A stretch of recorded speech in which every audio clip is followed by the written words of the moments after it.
أهلا بيكم في فيديو جديد. اليوم حبيت أشارك معاكم عن أكلة لذيذة جدا، وأول مرة أجربها طبعا كانت في سلطنة عمان، وهي الشوى العماني زي ما بيقولوها أهل عمان. اليوم أنا اشتريت الأكلة دي من مطعم بيعمل أكلات عمانية.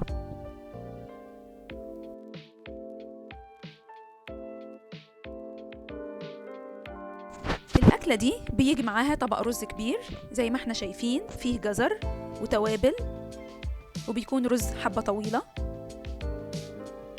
وطبعا صوص الطماطم الرائع بحبه جدا، بتكون طماطم فريش، وطبق السلطة عبارة عن جرجير وخس وجزر وبصل وليمون،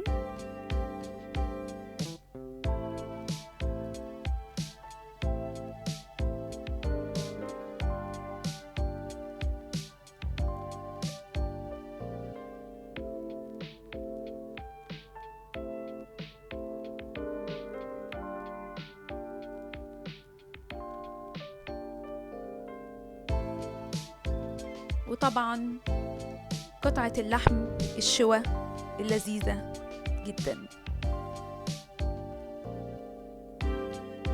الشوى العماني ده يا جماعة أكلة عمانية تقليدية، عبارة عن لحم غنم أو ماعز كاملة بيطبخوها بالطبخ البطيء تحت الأرض، وبيلفوها في ورق الموز، وطبعا بيتبلوها بالكركم والكمون والفلفل الأسود.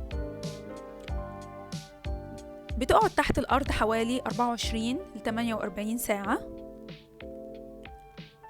واللحم بيكون غني بطعم التوابل والفحم، ومدخن ولذيذ جدا.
وبكده نكون خلصنا فيديو اليوم، أتمنى يعجبكم.